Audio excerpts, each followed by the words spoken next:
I'm Old Panther, and this is Rugby League news by fans, for fans.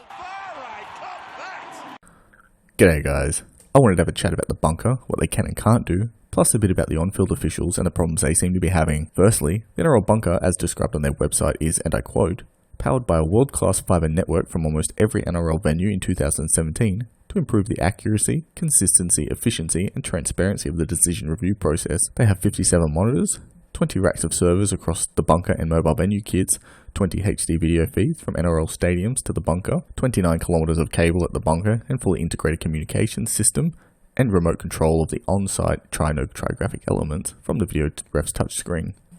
It all sounds pretty impressive and should have been a massive improvement on the process, especially when the bunker can look at all angles they need at once.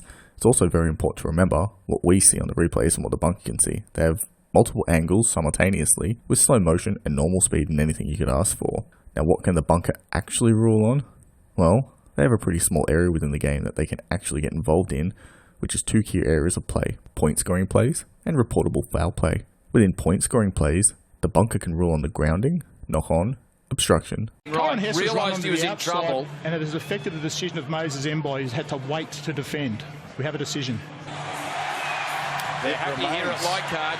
Double movement, goal or field goal, but only ruling on the ball travelling between the uprights or over the crossbar, touchline, dead in goal or touch in goal, tackle in the air, stealing the ball with two or more players, foul play, and offside under Section 14 of the rules or from kicks. Section 14 offside appears to only apply to the offensive team and is separate from the 10-metre rule of the defence and states a player is offside if he has 1 foot either on or off the ground in front of a teammate who last touches, is touched, held, or kick the ball.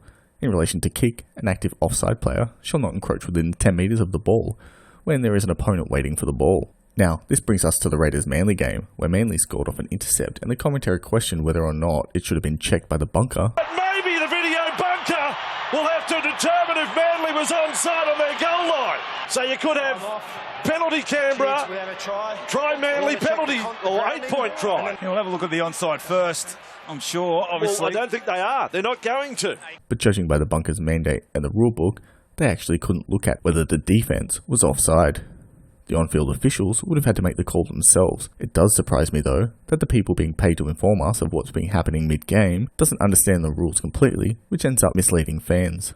I myself was left wondering why it wasn't checked after hearing Andrew Voss discuss it during live play. As a side note, I think this is something that needs to be addressed pretty badly. The commentary teams on both Nine and Fox seem to not know a lot of the rules, and we get a lot of worked up fans who follow their lead and start going off about calls costing their teams because of it, or unfair negative media attention.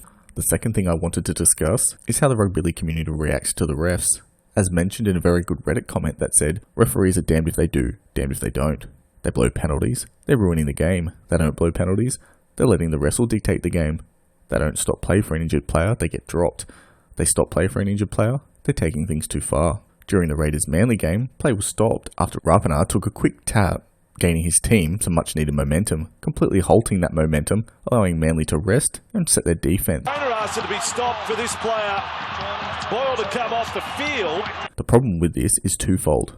On one hand, the player who came off had just high-tackled Rapana, resulting in the quick tap, and he was able to walk off the field himself. To fans, it looks like a strategic ploy to gain advantage during the match by Manly. The second part is that earlier in the year, the refs copped criticism for not stopping games straight away after the round 5 clash between the Cowboys vs Storm, which saw backlash from the fans. Head of football Graham Ainsley. From Friday night, you'll recall there was a significant amount of controversy about the game carrying on while two players were seriously injured. We didn't find that acceptable.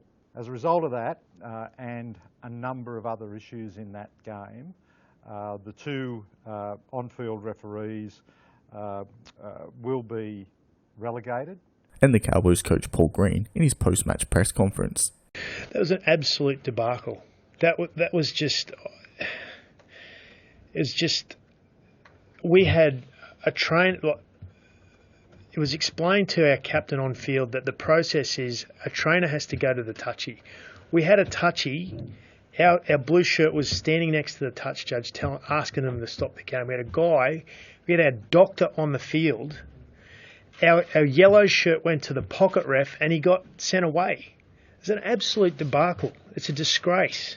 Look, we've got a guy there with a fracture dislocation of his ankle, clearly distressed. Our doctor on the field, and we get sent away. They play on. They stopped the game twice for a blood nose, for God's sake. When Melbourne had a blood nose. Would you like to see something done with? Oh, it's got to be. What are you talking? Do you mean officials drop?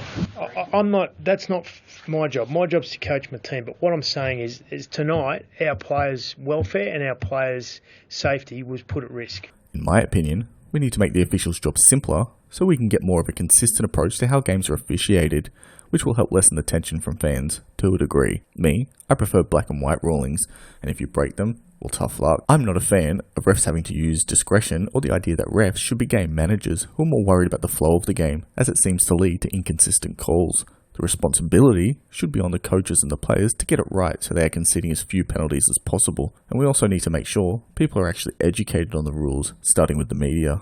If everyone knows what can and can't be ruled on, or how a rule is supposed to be used, things will be a lot better for everyone. Let me know your thoughts, whether you agree or disagree, or have your own ideas on how the game can be handled better. Either way, I look forward to seeing your comments. Have a good one.